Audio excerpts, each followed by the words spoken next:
welcome to Iowa City's Other News on the 14th day of June 2003, beautiful day here in Iowa City. The name of our show today is One Nation Underinformed, because as many of you realize, due to corporate ownership of the media, etc., we, people of the United States of America, are not getting the news that we should be getting from these major media sources.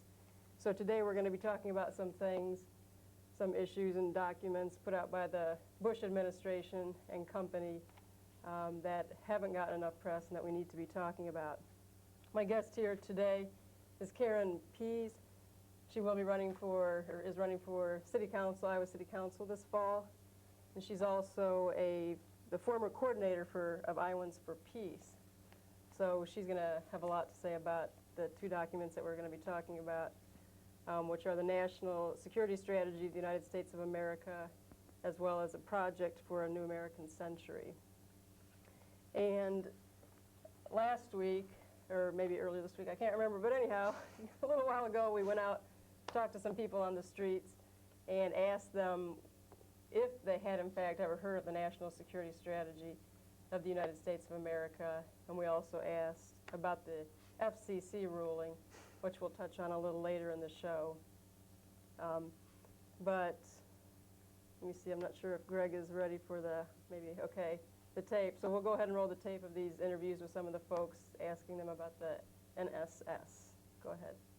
Hi, this is Greg Thompson for Iowa City's Other News. We're asking people about the National Security Strategy today. And what's your name? Lee? Lee. Lee, have you heard of the National Security Strategy? No, I haven't actually. Okay. I've heard of it. I don't know much about it, though. Oh, I haven't. Okay. Have you heard of the National Security Strategy? I'm afraid I haven't. I feel ignorant now. Have you heard about the National Security Strategy, the government document? Have you heard about a government document called the National Security Strategy? No. Okay.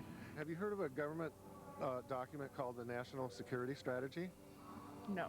Okay. Have you heard about a government document called the National Security Strategy? No, I haven't. Have you heard about a government document called the National Security Strategy? I have heard about it, yeah. What do you know about it? If I remember correctly, it's a strategic document that Dick Cheney and some other people drew up several years ago, and which is now being carried out essentially by Dick Cheney and Paul Wolfowitz and others. Yeah. A lot of people don't know about a lot of the things that are going on. This administration behind the background, away from the public eye. Right. So. And as you know, Karen, both of these documents, and initially I just want to kind of talk about the National Security Strategy. Both of these documents were really, the blueprint for them was conceptualized like over 10 years ago. Yeah. And are you familiar with kind of who were the seed people for that? Yeah, most of this was designed long before Bush came to power, and there's a. Yeah, I'm not sure what else to say about that. Oh, no, that's fine. Yeah, I think it was back in 1992, possibly, when some of the old, we'll call them Bush the Greater versus Bush the Lesser, as I've heard them referred to before, but Bush Sr., back after the first Gulf Wars, we call it, which really never did end, but after that episode, around 91, 92, several members of the administration, of Bush 1's administration, weren't happy that, well, Saddam was still alive and that we just hadn't totally crushed and annihilated this country. Right. And so, yeah, several of these people started drawing up documents, blueprints for basically imperialism. But they didn't come to fruition, these documents, at that time. Right, mainly because Clinton ended up taking office, which largely prevented, as it seemed now, not to compliment Clinton's actions in the Middle East, but there's a serious impasse in fulfilling these plans. So. Right. And do you see the National Security Strategy, for one, as having an imperialistic type, I guess, agenda? Well, seeing as the U.S. is planning on 4 new military bases in our new Iraqi colony, 4 permanent bases, which, seeing how well the Iraqis have been receiving us so far, doesn't sound like that good of a plan. We've got, I know there's one major base, Bagram Air Force Base in Afghanistan. I think they've been working on some more. So yeah, we've definitely undergone a major expansion. We have new bases in Uzbekistan. The U.S. has largely been expanding its military role in the world. And of course, we've been increasing our military spending to coincide with this. The U.S. now spends about half the world's total military spending. The world's total military spending being about $850 billion, and the U.S. is just over $400 billion. So almost $500 million, and we'll be surpassing that almost half the total, and we'll be surpassing half the total soon. Okay, and that's of all the nations? All the nations in the world. And the U.S. spends about half of it. Okay. And the U.S. has 5% of the world's people. Right, exactly. So that's always a good figure to bring in, because yeah, here we are, the most powerful nation, but we only represent 5% population. Right. And yeah, we're exerting our influence on everyone. And you look at the nuclear weapons, like compared to the U.S.'s enemies. Have some areas, like for example, Iraq and Iran didn't have one. North Korea, it's questionable whether they have any. Pakistan, estimated about 20. India, about 60. China, the upper end estimates are about 300, of which only 20 can hit the U.S. Right. We're talking nuclear. Yeah, nuclear weapons. Okay. And the U.S., compared to these, has 10,500. Okay. And we just recently started making more. Okay. So, by golly, that's the way we want to keep when it here. 10,500 isn't enough. Yes, exactly. So, I was pointing out there was a article a while back in the Mother Jones magazine where national security strategy was mentioned, and of course it hasn't been mentioned in the major media much at all. And it came out in, I think, September of 2002, and was overshadowed by the fact that that was when Bush was trying to get this Iraq resolution. So I think everything the administration does is timed, and I'm sure you'd agree. So that certain things like this security strategy, which clearly is an imperialistic doctrine, is overshadowed. Right. Well, I definitely have to give them credit in that they have an amazing management. Ari Fleischer is one of the best spin men I've ever seen working for any group. Incredibly talented. I'm sure they're going to miss him. Yeah. There's Karl Rove, who designed a lot of the campaign, who plans Bush's media image, has done a wonderful job, and they've managed to keep everything from the cutting of veterans benefits out of the public eye to the cutting of health benefits. They've managed to, by portraying something else which will take media precedence at the same time, managed to keep these things away from public attention, and they've done an excellent job with it. So I have to give them credit for this. Right. Well, and would you have to say that fear is a main word in their Fear does image? A wonderful job at that. If you ask, there have been a lot of biographies from people who lived through Nazi Germany, and almost every situation you ask them, how did the interviewer ask, how did this happen? And or the person will talk about in their biography how this happened. And for the most part, they would just respond that we were too distracted. There was, a war going on. There were threats everywhere. There were, we didn't have time to stop and look into these things, to concern ourselves with this. We had everything else going on. We were too afraid of everything else to spend our time worrying about what our government's doing. Okay, and that's exactly what's going on today in the United States. I just wanted to point out one of my favorite little bits of information from the National Security Strategy, and it's such a beautiful document. Maybe Elliot, we should get a close-up of this horrific. Nice and artful. Well, yeah, isn't it beautiful? I think Elliot's not listening to me, but that's okay. But one of the key phrases or statements in there is, America will act against emerging threats before they are fully formed, which I mean, in some ways that sounds innocuous initially, but clearly it's not, because clearly that's just what we did with Iraq. We just went ahead, and as we're now seeing the weapons of mass destruction, so far nowhere to be found, unless I missed something this morning on the news. Have you? No, and the more they look into it, the only thing that they've claimed so far is the trailers of mass Right. destruction. Yeah. And the British government investigated them. And I find it amazing how little coverage has gotten in the U.S., but the British government investigated them, and they've determined that these were not used to make biological warfare. In fact, it'd be completely infeasible to use them. There's no sterilization equipment, which would mean not only, would you risk contaminating yourself, Right. but you'd contaminate your sample, making it worthless.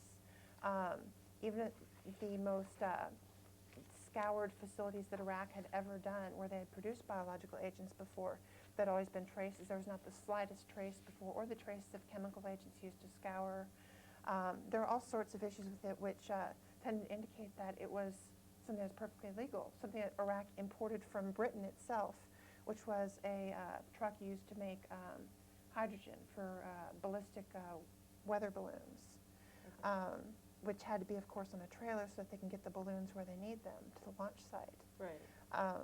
So in all likelihood, that's what these things were, according to the British government itself, which Tony Blair's being eaten alive over the weapons issue. So they have every interest to try and claim that they're biological production facilities.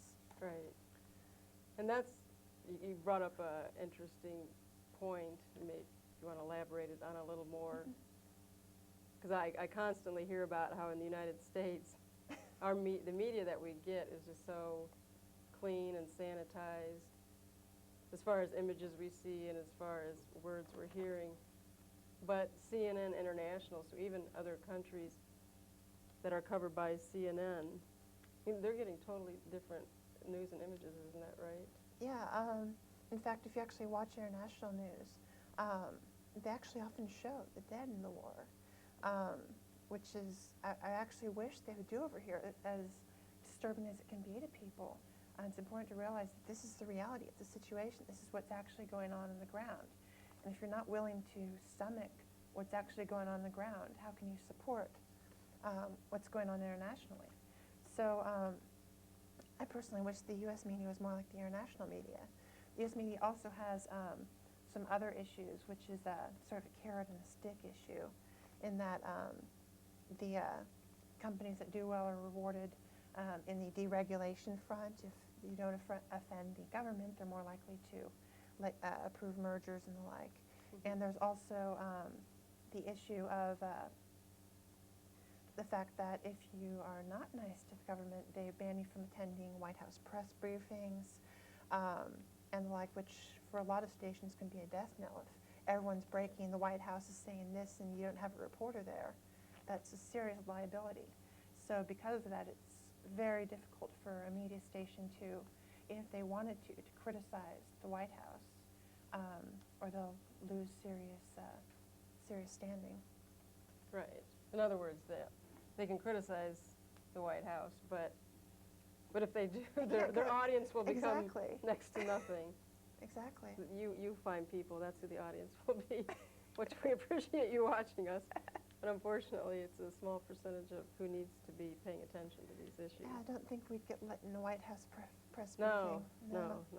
So, but anyhow, I think we're a little ahead of schedule, but I probably will kind of move on because the project for the New American Century is probably going to, well, I know it's something that you have a lot of information on, as do I. But before we do that, I do want to go over some fun little tidbit. Sure. You have your a political scientist, Dr. Lawrence Britt, wrote an article recently about fascism. And what he did was he looked at various fascist regimes from the past, including from Germany under Hitler, Mussolini, Italy, Pinochet, Franco, Spain, and on and on. And he looked to find things that all of these regimes had in common, and he found 14 characteristics that were in fact in common, and this plays into just this whole war frenzy that we're in the middle of in our country, as well as media, pretty much censorship, because some of these characteristics kind of hit on those particular areas. So Karen and I'll go back and forth with these wonderful 14 characteristics, and you may be surprised to find that some of these characteristics match a country near you. The first characteristic, powerful and continuing nationalism. Fascist regimes tend to make constant use of patriotic mottos, slogans, symbols, songs, and other paraphernalia. Flags are seen everywhere as our flag symbols on clothing and in public displays. Have you seen those? Number 2, go ahead. Number 2, disdain for recognition of human rights. Because fear of enemies and the need for security, the people in fascist regimes are persuaded that human rights can be ignored in certain cases because of need. People tend to look the other way and even approve of torture, summary executions, assassinations, long incarcerations of prisoners, etc. Number 3 on the 14 characteristics of fascism, identification of enemies, scapegoats as a unifying cause. Under this characteristic, it says the people are rallied into a unifying patriotic frenzy over the need to eliminate a perceived common threat or foe, be it racial, ethnic, religious minorities, liberals, communists, socialists, terrorists, etc. Number 4, supremacy of the military. Even when there are widespread domestic problems, the military is given a disproportionate amount of government funding and the domestic agenda is neglected. Soldiers in military service are glamorized. Now, if that's not the United States, I don't know what is. Hate to be blatant, but anyhow. Okay, number 5, rampant sexism. The governments of fascist nations tend to be almost exclusively male-dominated. Under fascist regimes, traditional gender roles are made more rigid. Opposition to abortion is high, as is homophobia and anti-gay legislation and national policy. Number 6, controlled mass media. Sometimes the media is directly controlled and by the government, but in other cases the media is indirectly controlled by the government regulation or sympathetic media spokespeople and executives. Censorship, especially in wartime, is very common. And just to comment on number 6 there for a moment, I believe even Dan Rather recently admitted in an interview maybe with Greg Palast. Yeah, I think and this was over in Great Britain. Dan Rather admitted basically that if he didn't ask the right questions, or if he asked questions that were too tough for the Bush administration, he would basically be, crucified in public as being unpatriotic. Though wasn't it Rather who stated that if Bush wants him to join the military, he'd sign up? Oh yeah, right after 9/11, yeah. So there's that frenzy. But I think Rather it came to his senses only in the sense that he knows what he should be doing, but... As a journalist. Right. Exactly. Actually, okay, number 7, obsession with the national security. Fear is used as a motivational tool by the government over the masses. And there's a big one, that fear factor. And in case you're wondering, today's Terror Alert is brought to you by the color yellow. Thank you. Number 8, religion and government are intertwined. Governments in fascist nations tend to use the most common religion in the nation as a tool to manipulate public opinion. Religious rhetoric and terminology is common from government leaders, even when the major tenets of religion are diametrically opposed to the government's policies and actions. Yep. Number 9, corporate power is protected. The industrial and business aristocracy of a fascist nation often are the ones who put the government leaders into power. Oh boy, don't you know it. Creating a mutually beneficial business-government relationship and power elite. And on that note, actually, I want to mention this fine book. I hope you all have a chance someday to check it out.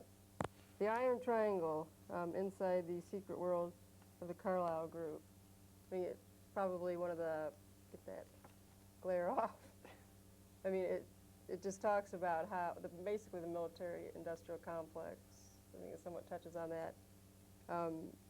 It's how the insiders in Washington, when they leave, they get into this business world so that they will benefit from government defense contracts, et cetera.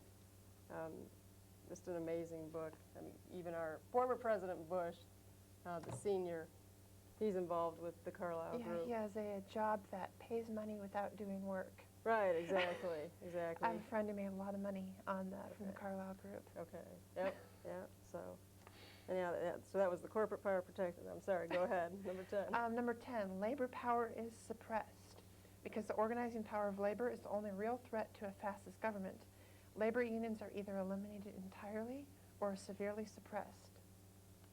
Okay, number 11, disdain for intellectuals and the arts. Fascist nations tend to promote and tolerate open hostility to higher education and academia. It is not uncommon for professors and other academics to be censored or even arrested.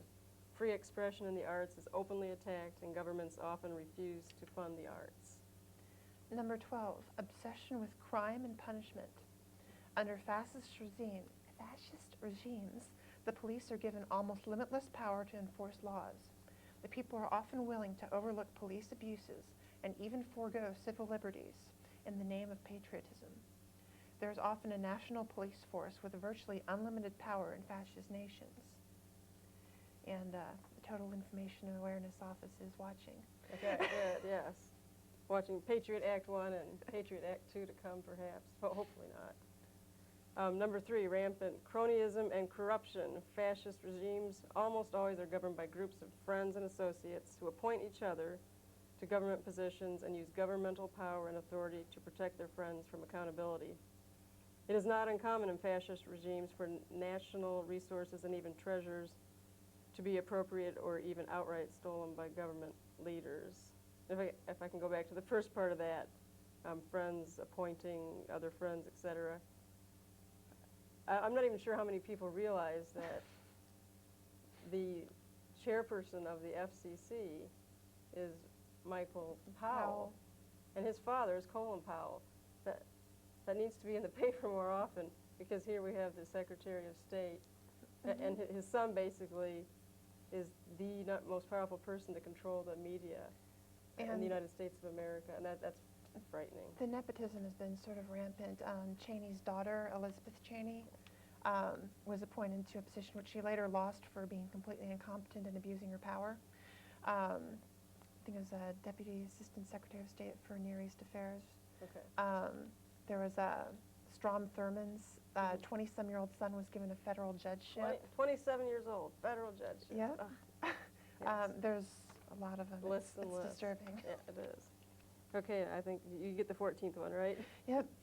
Final one, number 14, fraudulent elections. Sometimes elections in a fascist nation are a complete sham. Other times, elections are manipulated by smear campaigns against or even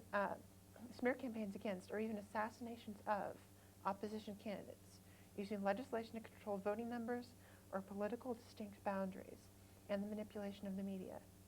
Fascist nations also typically use their judiciaries to manipulate or control elections. So those are the 14 characteristics of fascism. And Karen, isn't it frightening? How literally each one of these applies to the United States of America right now in some form, to some degree. Yeah, and you know, fascism is sort of a term that people automatically say, oh, that's not us, just because it's sort of a reaction word. But it's also important to realize it's just an extreme of radicalized pro-military, pro-corporate policies. It's just a complete end of the spectrum. And we are migrating steadily along towards that end of the spectrum. And it should be our goal as Americans to try and stop us from getting any further towards that direction, and try and get us back to a normal society, which realize that you can solve problems through diplomacy. Right. That corporations do often make abuses, and it's important to rectify those. And it should be our goal as responsible citizens to watch what's going on and do our best to try and stop us from becoming a fascist government. Right. So. Thanks. Yeah, thanks for that input. I'll take a break here just to do station identification. You're watching Iowa City's Other News today, June 14th, 2003. And we actually will be re-airing this show this coming Wednesday at 10 p.m. and then also the following Saturday at 11 a.m., and then the next Wednesday at 10 p.m. So tune in, tape it, show it to a friend, inform your friends about what's going on. And we will move along to talk about the project for the New American Century now, and I just want to preface it somewhat by talking about the FCC, the Federal Communications Commission. And I think one of the arguments that Michael Powell, son of Colin Powell, that needs to be said every time you say his name as far as I'm concerned. One of the arguments by Michael Powell and his comrades in the FCC is that we have the internet out there, so there are so many venues for people to get information from or to disseminate information. So we shouldn't be so concerned about mass conglomeration of media in the hands of a few. Well, I mean, one of the places where that fails is with the Project for the New American Century, because, I mean, that's online, newamericancentury.org, and hardly anyone, even people in the press, I mean, the mass media, the mainstream media, have not heard of this organization, incredibly influential think tank by the neoconservatives. So, and the National Security Strategy, I mean, that's clearly online information, and people, as you saw from the street interviews, they don't know about that. So it's not a compelling, convincing argument by Michael Powell, son of Colin Powell, Yeah. The fact is, the case. vast majority of people do get their information from TV news. That's why it should be especially disturbing that more and more TV news is going towards commentary as opposed to factual reporting, and people expressing their particular opinions. And which, if you'll look at sites that actually analyze the media, which go through and will watch every show on different networks for a period of several weeks and look at what the reporting's been like, it's almost been completely in favor of the Bush administration, radical right-wing policies. For example, in the run-up to war, there were almost no anti-war voices proportionally, especially during the war. I think they came out with the number of anti-war voices during the war was about 3% of guests that were talking about the war. So this is the way it currently is. Given that Rupert Murdoch, owner of News Corp, which owns Fox News and a bunch of newspapers, given that every last one of his many newspapers editorialized in favor of the war, it's disturbing to think, if Rupert Murdoch owns America's news, there will be one opinion, and that's the source that almost every American uses to get, the vast majority of Americans use, to get their information about what's going on. Right. It's a scary situation. Yeah, it truly is. But now that we have people watching, we can tell them about Project for the New American Century. So I know you've got lots of information, so why don't you just go ahead and tell us. I just went ahead and got a couple quotes about this group. Basically, as you mentioned, it's a think tank, which focuses on, of course, militarism. And here's a couple quotes from one of their letters, which they wrote to the president in September 2000. While the unresolved conflict with Iraq provides the immediate justification for a substantial American force presence in the Gulf, this transcends the regime of Saddam Hussein. The United States has sought for decades to play a more permanent role in Gulf regional security. It states that the United States should support a blueprint for maintaining U.S. preeminence and shaping the international security in order with American interests. States that the American grand strategy must be advanced for far into the future as far as possible. Calls for multiple simultaneous theater wars. They even call for the development of advanced biological warfare that can target specific genotypes, which basically means they want germs that will only kill a certain race. I mean, this is, it makes you wonder what sort of, deranged minds would come up with this sort of stuff. And, also, why should we wonder what these sort of fringe radicals think? Well, unfortunately, these are not fringe radicals. Tell us, who are some of the founding members of? Signatories to this letter include Elliott Abrams, who is head of the National Security Council, Richard L. Armitage, who's the Deputy Secretary of State, William J. Bennett, a Bush speechwriter, Jeffrey Bergner, John Bolton, the Undersecretary of Arms Control and International Security, Paula Dobransky, Undersecretary of Global Affairs, Francis Fukuyama, the President's Council on Bioethics, Robert Kagan, Zameh Khalilzad, who's the Special Envoy to Afghanistan, William Crystal, who's the Presidential Advisor, Richard Pearl, who was until recently the Chair of the Defense Policy Board, Peter Rodman, Assistant Secretary of Defense for International Security Affairs, Donald Rumsfeld, Secretary of Defense, William Schneider, who's Chairman of the Defense Science Board, Vin Weber, Paul Wolfowitz, who's the Deputy Secretary of Defense, James Woolsey, and Robert Zoellick, who's a U.S. Trade Representative. And also not on this letter, but also on PNAC's, main officials of PNAC's is I. Lewis Libby, who's Cheney's Chief of Staff, and Dick Cheney himself. In fact, the vast majority of people who are major figures in the Project for a New American Century have the top positions in the Bush administration, which should scare all of you to death if you're not. You haven't already been scared to death. People who advocate, bioengineering bacteria and viruses that target certain races are running our country. Right. Stop and think about that. Yeah. And other names, I mean, from the founding charter, which was back in 1997, is when the project came into official existence. Jeb Bush also in there. Right. And Dan Quayle, other familiar names, Gary Bauer. So yeah, these are, as you mentioned, just highly important people from the past and in the current administration, highly influential people. And yeah, they're with this think tank that is basically, it's part of the Bush doctrine. And so few people know about it. The sad thing is the information's out there. You can even go to the Project for a New American Century's website and see most of this stuff. I mean... Yeah, it's all on there. They proudly post it, but knowing that few people are going to find it out there. Right. Only the people that they want to find it for the most part. Right. And a couple of us. Right, yes. So.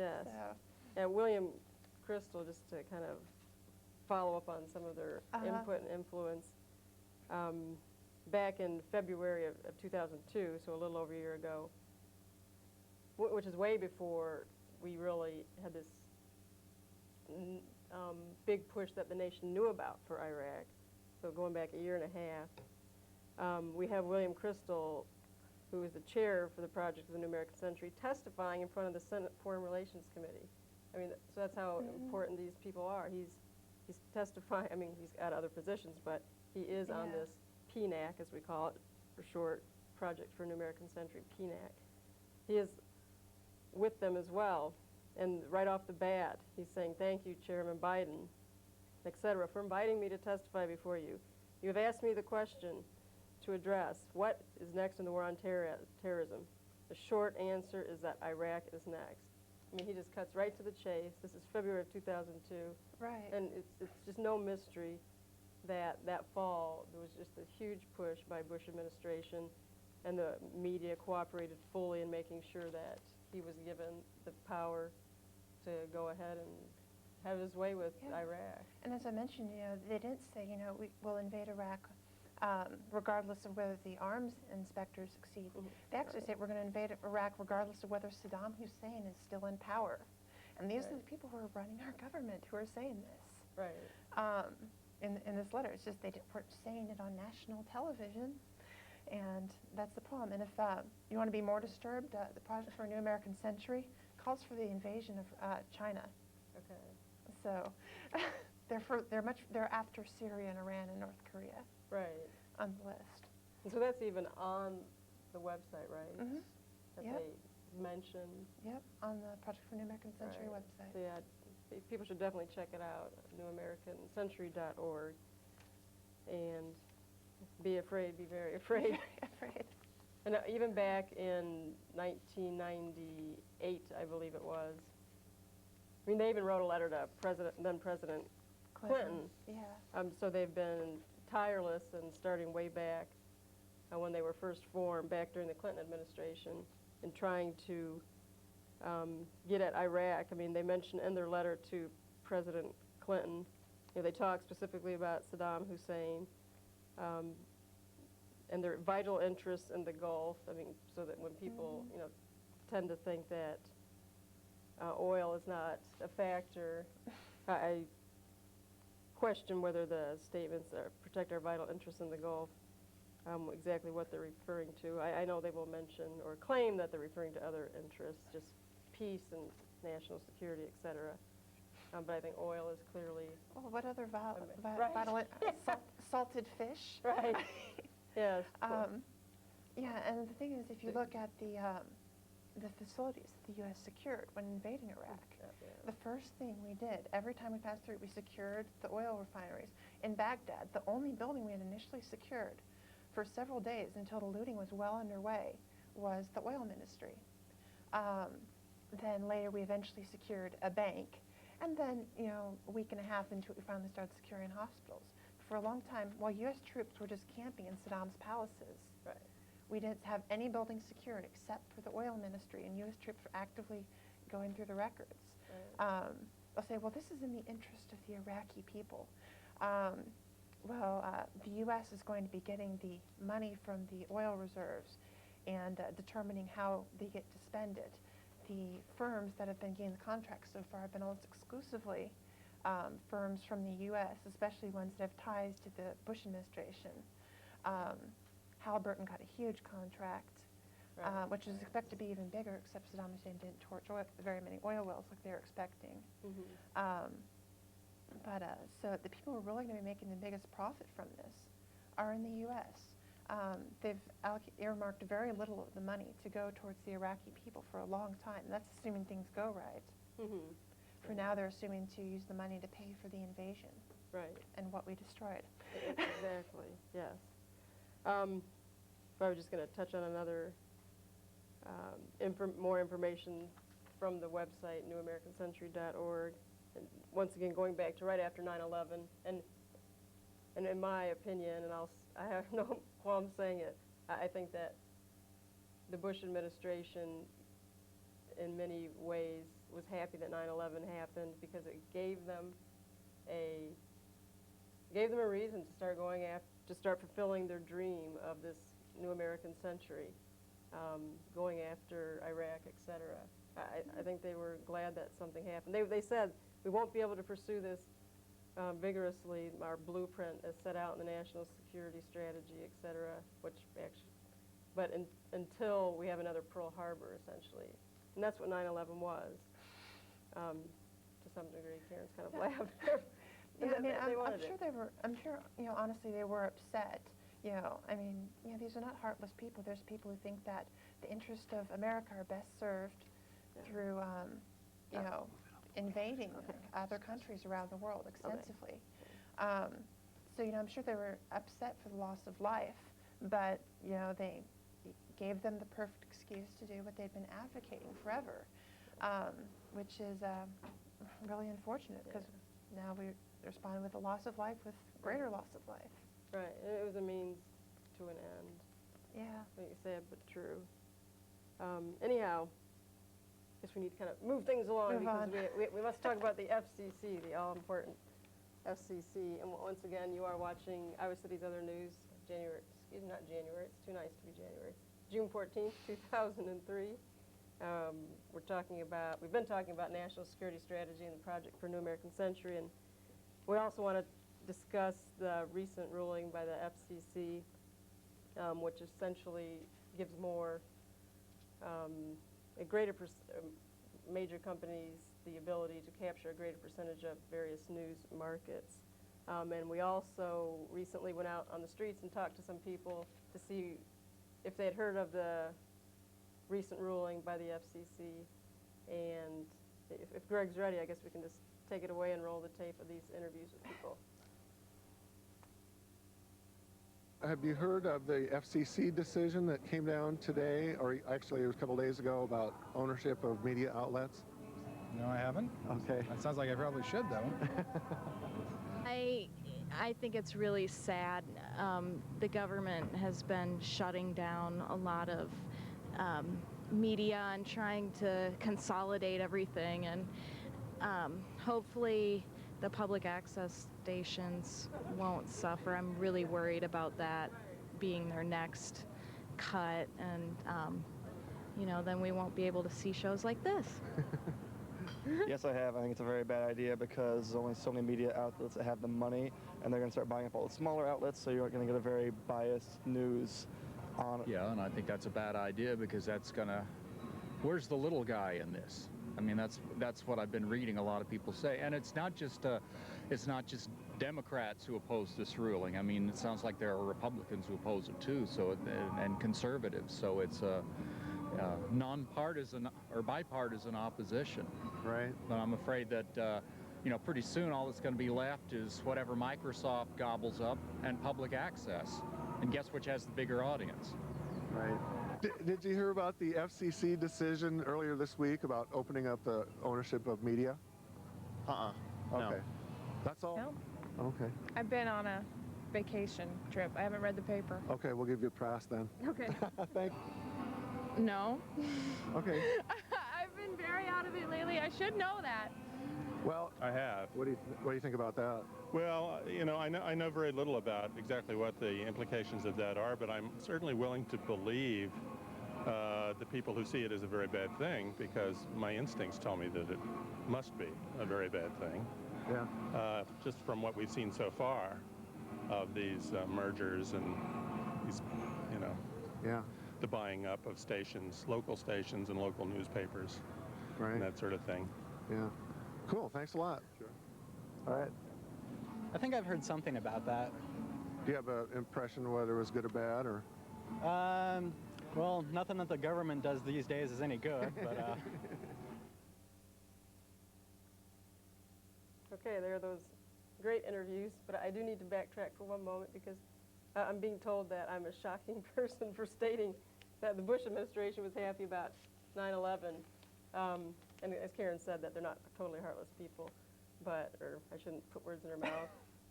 But it is interesting that in December of 2001, just months after 9/11, when it was all just horribly fresh in all of our minds, George Bush made the statement that all in all, it's been a fabulous year for Laura and me. I mean, that's just disgusting. When you have the nation under the horror that it was going through and the entire world, and for him to make that statement, that shows no compassion in my mind. Yeah, it was one of I would have loved to have met Bush just to shake his hand, because then he'd only have had one hand free to stop me from slapping him upside the head. What are you thinking? There you go, really. Yeah, sometimes I wonder, if I run into a plowshare, if I'm supposed to beat it into a sword myself, or if they have someone to do it. Yeah. But anyways. Oh, I know. So anyhow, I stand by my statement. I think they wanted something like that to happen. And I know the person that said I'm shocking doesn't really mean it, probably. But anyhow, I am looking at newspaper from June 3rd of this year, and that's because the FCC had their little vote back on June 2nd. And so this is the Press-Citizen. And I can't find anything in the Press-Citizen about the fact that the FCC voted to make a new rule that will have the potential to vastly affect ownership of the media. And it's not in here, in the Press-Citizen. I know it's in the Times, etc., but a lot of people only read the Press-Citizen, and that's pathetic. And of course, they're owned by a huge giant, the Press-Citizen, or as I sometimes call it, the oppressed citizen. No, I'm not the only, and so a lot of people are outraged. Karen might have a few words, and then we're going to go to our official, where's the outraged person, who's going to tell us more about the FCC. I think she can say it better than me. Oh, okay. Are we ready? No, we're not quite ready. Okay. I'm sure We could talk about it a bit more. Okay. I just want to say I'm really glad that Congress decided to take up this issue, because it's very disturbing that they'd even consider. Basically allows a company to own up to 50% of the media in a given market. And that basically means that Rupert Murdoch could control half of the news on TV. And it's, personally, I don't want to think of the all news having one voice, Rupert Murdoch's. Right, no. I mean, because as we've talked about, it's already bad enough in the sense that people don't know about things like Project for New American Century and National Security Strategy, and even the FCC rule. They don't even learn about that from sources that should have it in. When there's a media blackout on an issue affecting the media, Yeah. that should be a little clue right there. That Big red flag, yes. So, see, that's probably one of the more recent outrageous things that's been going on, besides, I mean, of course, the tax bill. That's another Right. outrageous. But we'll have to save that for another day, I assume. So are we kind of getting ready for our Where's the Outrage? I think we're a little early, but I think Michelle has a lot to talk about. Michelle Kenyon was recently in Washington, D.C. She's a member of ICANN, right? Iowa Citizens Action Network. Yes, she's nodding. But yeah, she's got a lot to talk about for the FCC. So why don't we go ahead and let Michelle go at it. Thank you, Teresa. Can everybody hear me? Great. Yeah, I'm here today to give you a little glimpse of the future. But there's a couple facts I need to clarify with you. One is that democracy is built on the idea that the views and beliefs of an informed citizenry are the best basis for political decision making.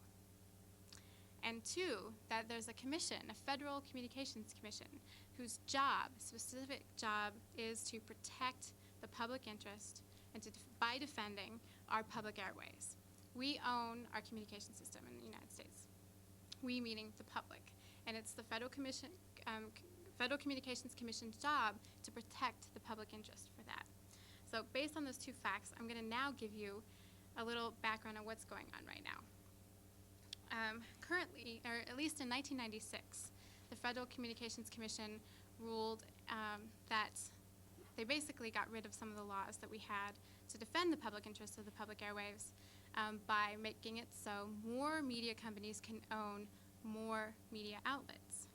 So currently, we have a rule that lets the radio stations be owned by the same people, by the same company in one town.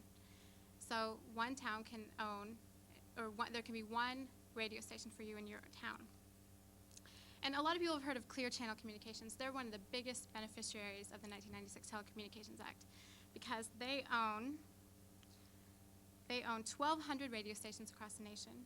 They own 135 performance venues, plus 700,000 billboards. This has created a media blackout in many ways. Clear Channel Communications really keeps their views strictly to very conservative views. Rush Limbaugh and Dr. Laura have become popular because of Clear Channel, because of the Telecommunications Act of 1996. But unfortunately, Clear Channel is one of the media giants. There's another one, Columbus Media, which they were responsible for when the Dixie Chicks publicly criticized President Bush for attacking Iraq. Basically, they organized a bunch of rallies to destroy Dixie Chick music. So not only is media consolidation a media blackout, however, they organize to black out media and black out voices of dissension, which is, go back to my first point, which is corrosive to our democracy today. So, and one more story. This is current. This is the way the current media situation is right now. I have a story for you, which some of you may have heard of. This is a nightmare. About 1:30 on a cold January night, a train containing hundreds of thousands of gallons of anhydrous ammonia a train carrying this derailed. So there's anhydrous ammonia spurred into the atmosphere. Now, if anybody knows, at least in Iowa, you probably know that anhydrous ammonia is odorless and you can't see it. So, and it's incredibly toxic. So if you're going to come across this poisonous stuff, you're going to suffer some major consequences. It's very deadly. Well, so the town orders the whistle to be blown, their warning level to be blown. It doesn't work, which is a tragedy in itself. In Minot, North Dakota, it didn't work. So what they thought they can do, the only thing they can do to get the word out is to call the radio stations in the area. Clear Channel owns every radio station in Minot, North Dakota. And Clear Channel is such a conglomerate that there was no local staff on for the next 6 hours. So they weren't able to give a warning to the residents. 300 residents are hospitalized, and some are partially blinded, and pets and livestock were killed. And this was because 6 hours later, after this accident happened, there was no word out on the local news station, which is just a symptom of the problem of media consolidation, is that they get rid of local coverage, not just news and events that are vital, but also to local elections, so that a lot of voters lose their information on who to vote for. And a little bit more local, here is yesterday's Gazette. The Gazette in Iowa is the only independent-owned large circulation newspaper in the state. It's not Gannett, which, like Des Moines Register and the Press Citizen is, or the Oak Press Citizen. It is independently owned. However, now that the FCC has ruled that more newspapers can be owned by the same media company in the same town, we are looking at a future where not only are newspapers owned by the same media company, let's say Disney, but also all the TV news stations in the same town are owned by Disney. What you're going to get is McNews. Disney R Us, entertainment. Here is tomorrow's paper, open for business. Great grilling for Father's Day. It's a happy day. Why don't you buy some exotic birds? It's a happy day to buy. This is what we are going to face in the future, because we have eroded the FCC, whose job is to defend the public interest, has eroded our public interest by letting more media own, one company own the whole communication system. However, 750,000 citizens communicated with FCC commissioners to oppose this. Those voices weren't heard. And who supported this ruling? I wonder. $2.8 million was spent by Disney, General Electric, major media owners, company owners, to wine and dine the FCC commissioners. They sent them out, took them to Vegas, took them to the mountain resort. They had a great time. And they did this for a year. Their drive is for profit, so they're going to give you entertainment. They're going to give you no diversity, and they're going to give you McNews. And so we're looking at a future. Alternative news is going to be gone. And it means local political races, small local businesses, local events are going to get little captions. One company could be allowed to own ABC, CBS, and NBC. If you live out in the country, that's pretty much what you get. And so you're going to have the same face on telling you the same thing over and over, and how happy it is and how wonderful world it is. And don't you want that new CD? Don't you want that new video game? So basically, 750,000 people were outraged about this, enough to let the FCC know. And it was a 3-2 ruling, down party lines. 3 voted for it, Republicans. 2, the Democratic members, voted against it. And like Teresa told you earlier, Michael Powell is the head of the FCC, and that is Colin Powell's son, because you inherit your seat of power in our government and under the current administration right now. And this is just a further example of how our democracy is being eroded by our media consolidation. So my conclusion really is to tell you this, that Congress has the power to overturn these FCC rules, and it's up to us to let our congressmen know, congresspeople know, that they need to tell the FCC that they cannot do this, and to do the job of the FCC to defend our public airways. Thank you very much. Okay. Thank you very much, Michelle. That was great. It sickens me to my stomach to hear the story about the North Dakota people. And I'm glad that this report was not brought to you by MSNBC and Yes. We are still public access TV, Iowa City's other news, and we are not for sale to anyone. Got an extra minute. I just want to, since I brought up the tax bill recently, I think I'll just talk about it for 1 minute before we close out. Just another complaint about the oppressed citizen. When they did talk about the fact that after the tax bill was passed, and it was discovered by some that people who are in the lower income levels were not going to be getting the $400 check, rebate, whatever. Basically, the lowest income people were not going to be getting a benefit from this tax bill. So then the Press Citizen runs through the fact that the Senate okayed, like within days, the Senate okayed the tax cut for the poor. And there's a short article on it in the paper. But what they failed to make clear in this article, which there's plenty of space for, I mean, we don't have to have a picture of Ashcroft there. We could take away that picture of Ashcroft and add more news. And what would that news have been? It's that anticipating objections from the House of Representatives, the bill approved by the Senate to help out, lower income people. The bill approved added other provisions that would help the rich get even richer than the original bill had planned on. Basically, the full $1,000 child credit will now go, at least under the proposed bill, would now go to people making up to $200,000. So in order for the low-income people to get any benefit from this tax bill, the Republicans made sure that the rich were even going to get more benefits. And that wasn't in the Press Citizen. So it's just ridiculous. That's not too surprising. No, it's not. It's not. It's sad that in a nation of all industrial nations, we have the widest spread between the rich and the poor. Right. Yeah. But apparently they think that's not enough. Right. Exactly. It's got to get worse. And the revolution will not be on TV.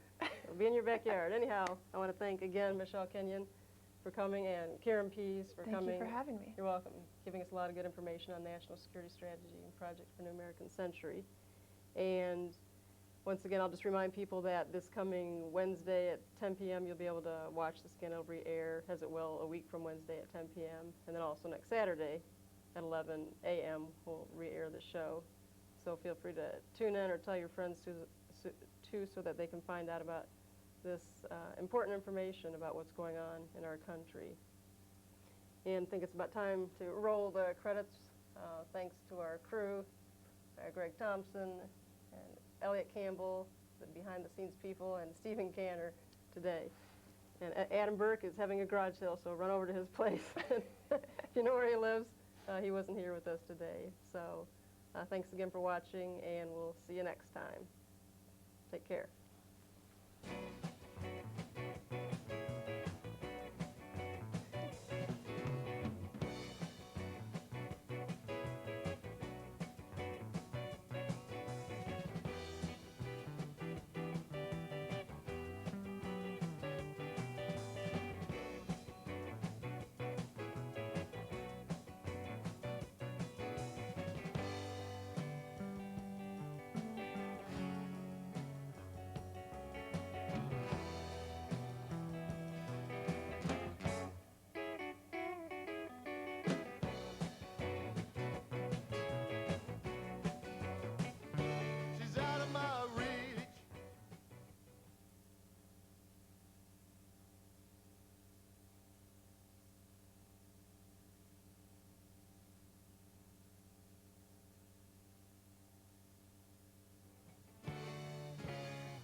answer just as hard as